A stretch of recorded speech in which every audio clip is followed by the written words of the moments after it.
तो मेरी party national democratic alliance में, एनडीए में है, और उसका कारण ये है कि कांग्रेस पार्टी के कार्यकाल में भ्रष्टाचार बहुत बढ़ गया था। कांग्रेस पार्टी के कार्यकाल में खाली बातें होती थी, लेकिन डेवलपमेंट नहीं होता था। कांग्रेस पार्टी को इजीली सत्ता मिलती थी, और इसीलिए कांग्रेस पार्टी के जो भी नेता थे, वो नेता सोचकर निर्णय नहीं लेते थे। लेकिन मैंने देखा है कि नरेंद्र मोदी जी सोचकर, थिंकिंग करके हर निर्णय लेते हैं, और इसीलिए देश की इकोनॉमी आज माननीय मनमोहन सिंह जी के वक्त पर, यूपीए के टाइम पर अपनी इकोनॉमी नंबर 10 पर थी, लेकिन 10 साल के बाद हमारी इकोनॉमी 4 नंबर पर आई। और अभी 6 महीना पहले जापान 4 नंबर पर था, उनके जगह पर भारत का नाम आया है नंबर 4 पर। तो ये 4 में नंबर 1 पर अमेरिका है, नंबर 2 पर चाइना है, नंबर 3 पर जर्मनी है, और 4 नंबर पर इंडिया का, भारत का नाम अभी मतलब इकोनॉमी में है। और मैं आपको बताना चाहता हूं कि 1 साल भर के अंदर हम 3 नंबर पर पहुंचेंगे। तो ये भारत की इकोनॉमी अच्छी बढ़ रही है, और मेक इन इंडिया का नारा, मेड इन इंडिया का नारा नरेंद्र मोदी जी ने दिया है। स्वदेशी को बहुत ही ज़्यादा कीमत देने का हमारी सरकार का प्रयत्न है। कोई भी चीज़ हम भारत के बाहर से नहीं लाएंगे, हर प्रोडक्ट हम यहाँ पर बनाएंगे, और उस प्रोडक्ट से एम्प्लॉयमेंट भी बढ़ जाएगा, इकोनॉमी भी और भी अच्छी डेवलप हो जाएगी। और 10 सालों में हमने एक बड़ा काम मोदी सरकार ने किया है कि 25 करोड़ लोग गरीबी रेखा के ऊपर आए हैं। हम चाहते हैं कि भाई एक भी आदमी गरीब ना रहे, और इसीलिए जो लाडली बहना है उनको भी करोड़पति बनाना है। जो दलित है, आदिवासी है, या इकोनॉमिकली बैकवर्ड कम्युनिटी के जो लोग हैं, ऐसे लोगों को एमएसएमई है, खादी ग्रामोद्योग है, मेरे मंत्रालय का वेंचर कैपिटल फंड ये स्कीम है, ऐसे अनेक, दूसरा मुद्रा योजना है। और आपको मैं आंकड़े दे दूं कि नरेंद्र मोदी जी के कार्यकाल में जो 2014 में प्रधानमंत्री जन धन योजना शुरू हुई थी, तो पहले बैंक में अकाउंट उन लोगों को ही थे जो कारपोरेट जगत के लोग हैं, या एम्प्लॉयज़ है, या ऑफिसर्स हैं। ऐसे लोगों को ही बैंक में अकाउंट थे। आम आदमी को बैंक का दरवाज़ा भी मालूम नहीं था। लेकिन 2014 में नरेंद्र मोदी जी ने as a prime minister Jan Dhan योजना शुरू की, और हर आदमी को बताया गया कि भाई आपने आपका अकाउंट बैंक में खोलना है। और 2014 से 25 तक मेरे पास आंकड़े हैं कि 56 करोड़ 85 लाख 24,000 56 करोड़ 85 लाख 24,000 इतने लोगों के बैंक में अकाउंट खुले हैं। देश की आबादी 140 करोड़ है, लेकिन आधे लोगों ने अपने अकाउंट जो है ये अपने बैंक में खुलवाए हैं। और उड़ीसा का आंकड़ा देखें, उड़ीसा में 2 करोड़ 34 लाख 77,000 2 करोड़ 34 लाख 77,000 इतने अकाउंट उड़ीसा में खुले हैं। प्रधानमंत्री मुद्रा योजना एक बनाई गई थी। बैंक वाले लोन नहीं देते थे, आम आदमी के लोगों को छोटा मोटा लोन धंधे के लिए मांगते थे, उनको लोन नहीं देते थे। लेकिन विदाउट गारंटी एक स्कीम बनाई गई, और बैंक को आदेश दिया गया कि भाई हर आदमी को, जो भी हमारी माँ बहनें हैं या नौजवान हैं, उनको मुद्रा योजना का लोन देना है। और 50,000 से लेकर 10 लाख तक का लोन देने की स्कीम थी। लेकिन अभी स्कीम का दायरा बढ़ाकर 50 लाख से 20 लाख तक उसका दायरा किया है। और अभी तक मतलब मुद्रा योजना शुरू हुई थी 2015 में, और अभी तक 55 करोड़ 32,92,000 इतने लोगों को देश भर में मुद्रा योजना का लोन मिला है, और उन्होंने अपना अपना धंधा शुरू किया है। और उड़ीसा में देखा जाए तो 3,50,39,000 इतने लोगों को मुद्रा योजना का लोन मिला है। प्रधानमंत्री उज्ज्वला योजना जो गैस सिलेंडर की है, जिनके घर में गैस नहीं है, जो माँ बहनें चूल्हे पर अपना खाना बनाती थी, चूल्हे के धुएं जो उनके आके लाल बूंद हो जाती थी, तो मोदी जी ने गरीब लोगों को फ्री में गैस सिलेंडर देने का निर्णय लिया, और ये निर्णय लिया था 2016 में। और अभी तक 10 करोड़ 33 लाख इतने लोगों को गैस कनेक्शन अलॉट हुए हैं। और उड़ीसा का विचार करेंगे तो 55,47,000 इतने लोगों को गैस कनेक्शन मिले हैं। और अभी तक मतलब जो प्रधानमंत्री आवास योजना जो है, उसमें अभी तक 4 करोड़ से ज़्यादा लोगों को रूरल एरिया में और अर्बन एरिया में 4 करोड़ से ज़्यादा लोगों को मकान शौचालय के साथ मिले हैं। और उसमें मेरे पास आंकड़े हैं कि रूरल के आंकड़े भी नहीं है, लेकिन अर्बन के आंकड़े हैं कि 1,68,000 इतने लोगों को अर्बन एरिया में मकान मिले हैं। तो इसी तरह मतलब और अभी 3 करोड़ लोगों को मकान देने का बजट मंजूर हो चुका है। और अभी जो लोग कच्चे घर में रहते हैं, ऐसे लोगों को मतलब पक्का मकान बनाने के लिए पैसा दिया जाता है, और प्रधानमंत्री आवास योजना के माध्यम से उसको मकान पक्का दिया जाता है शौचालय के साथ। और अभी तक जिनका मकान पक्का है लेकिन वहाँ शौचालय नहीं है, ऐसे कम से कम 12 करोड़ से ज़्यादा शौचालय पूरे देश भर में बनाने के लिए पैसा दिया गया है, और शौचालय बन गए हैं। तो कहने का मतलब इतना है कि नरेंद्र मोदी जी को सरकार है, ये सरकार मतलब सभी वर्गों को न्याय देने का काम करती है। और अभी मैंने हमारे जो अधिकारी है सोशल जस्टिस के, उनके साथ मैंने अभी बात की थी, और मतलब हमें यहाँ जो SC ST के स्टूडेंट जो है, SC ST के 5 लाख से ज़्यादा स्टूडेंट को स्कॉलरशिप मिलती है। और यह हॉस्टल की संख्या 5,407 है। इतने हॉस्टल से इतने मतलब हर ज़िले में तो 30 ज़िले यहाँ है। और यहाँ SC का पॉपुलेशन 17.25% है, और ST का पॉपुलेशन 23% है। तो इसका जो बैकलॉग है इस सर्विसेज में हमारी सेक्रेटरी से बात हुई, और उन्होंने बताया कि भाई जो बैकलॉग रिक्रूटमेंट होती है उसमें SC ST का OBC का बैकलॉग भरा जाता है। लेकिन मैंने आग्रह किया है कि भाई दिव्यांग जनों के लिए 4% आरक्षण नौकरियों में देने का निर्णय हमने लिया है। पहले तो 3% मिलता था, लेकिन मोदी जी की सरकार आने के बाद हमने 4% आरक्षण नौकरियों में दिव्यांग जनों के लिए किया है, और 5% आरक्षण एजुकेशन के लिए दिव्यांग जनों के लिए किया है। तो ये भी मतलब मैंने अधिकारियों को बोला है कि भाई ये 20-20 में रिव्यू होना चाहिए, और हर डिपार्टमेंट में 4% दिव्यांग जनों की भर्ती होनी चाहिए।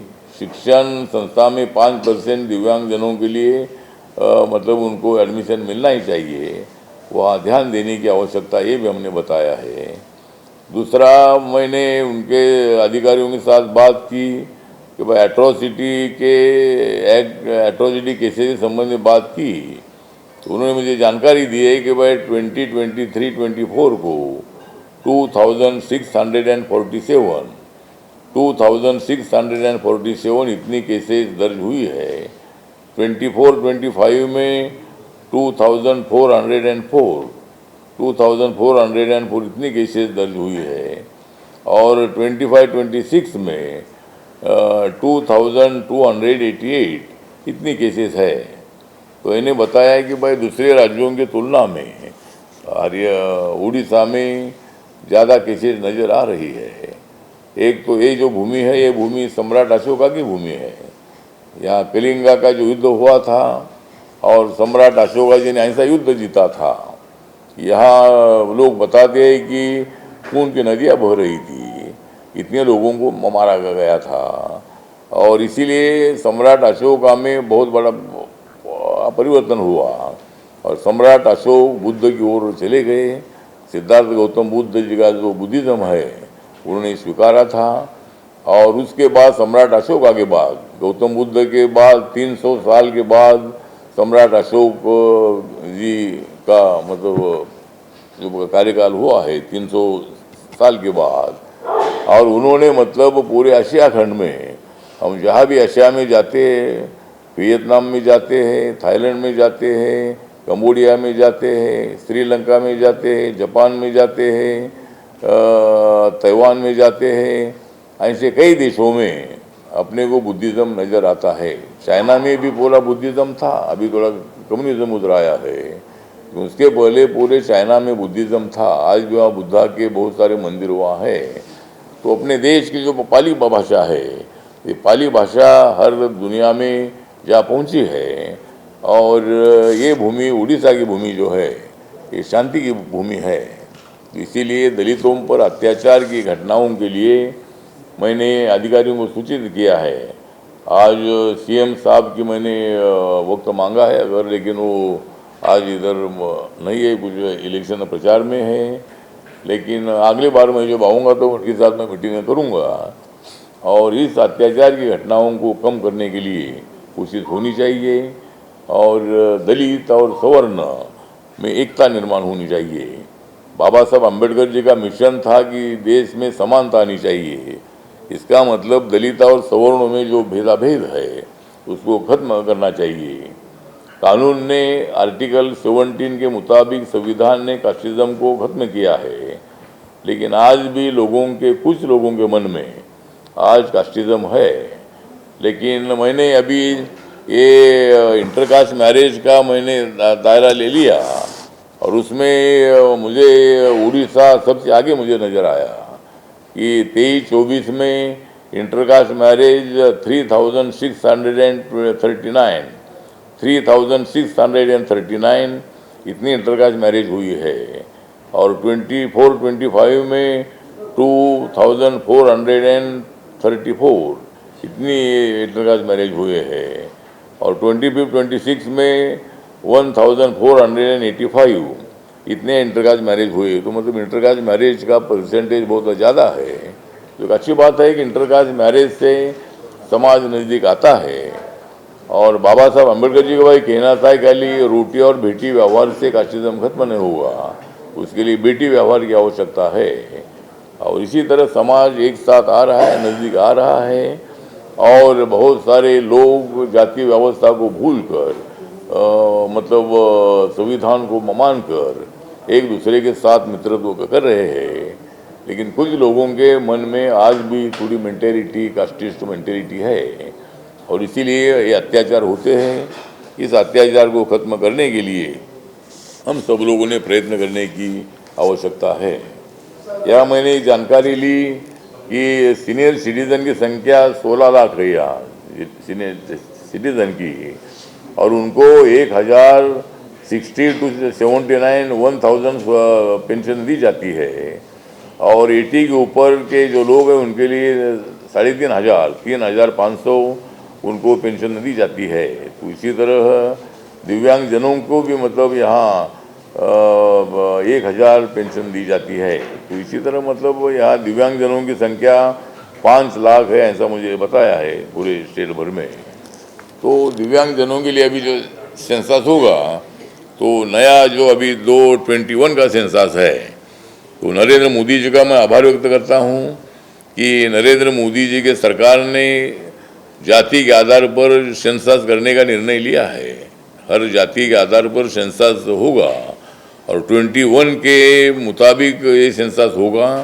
और मैंने सेंसस कमीशन से जानकारी ली है कि कब ये चालू होगा, तो अगले साल में 27 में मतलब सेंसस चालू होगा और उसमें हर जाति का परसेंटेज कितना है, जो ब्राह्मण कितने हैं, क्षत्रिय में जातियाँ है वो हर जाति का कितना है, वैश्य में जो जातियाँ उनमें कितना है, दलित में जातियाँ उसमें कितना कितना परसेंटेज है, ट्राइबल में कितनी जातियाँ उनका कितना परसेंटेज है, तो हर जाति का परसेंटेज अभी मालूम होगा।